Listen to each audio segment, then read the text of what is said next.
geladeira que a gente comprou, Caramba. tirando a película.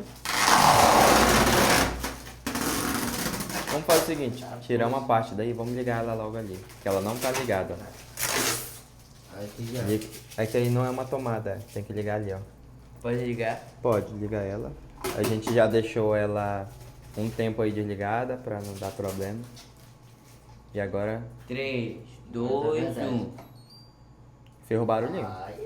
Ligou da porta aberta. Desligou. Fez um barulhinho.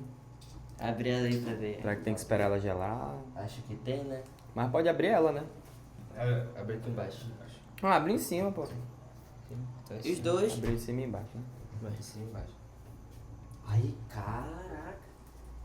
Caraca, mandou. Tá sendo alguma fumaça, algum vapor? Nada ainda, Não né? dá não. Sente aí. Acho que é porque nós ligamos agora. Ainda não. Tá sendo não.